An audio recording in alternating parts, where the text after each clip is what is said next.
add India to the list of great powers.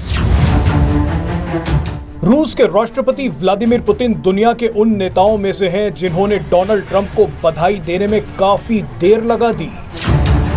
लेकिन जब Putin ने बधाई दी तो ऐसा खेल कर दिया जिसकी उम्मीद शायद किसी को नहीं थी। पुतिन ने ट्रंप की जीत पर भारत की तारीफें करनी शुरू कर दी। वैसे पुतिन ने बधाई ट्रंप को भी दी है, मगर भारत के जो गुणगान किए हैं वो सुनकर आप हैरान हो जाएंगे। पुतिन का ये बयान हम आपको आगे सुनवाएंगे, मगर पहले खबर समझ लीजिए।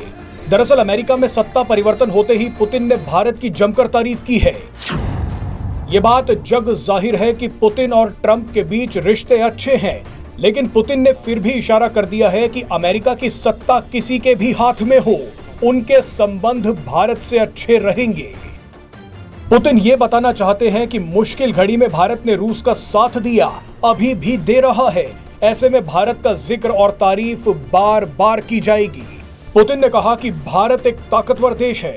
भारत की अर्थव्यवस्था दुनिया की सबसे ताकतवर इकोनॉमीज में से एक है। पुतिन ने भारत की सभ्यता और संस्कृति की तारीफ करते हुए कहा कि भारत का भविष्य बहुत शानदार है।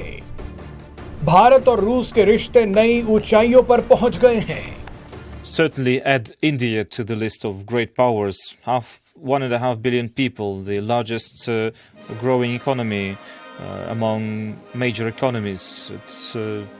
It's culture, an ancient culture, and of course its prospects, great prospects, tremendous prospects. अब आप ही बताइए कि राष्ट्रपति तो अमेरिका को मिला है, लेकिन पुतिन भारत की तारीफें कर रहे हैं। वैसे भारत की तारीफ करने के बाद पुतिन ने एक और बड़ा खेल कर दिया।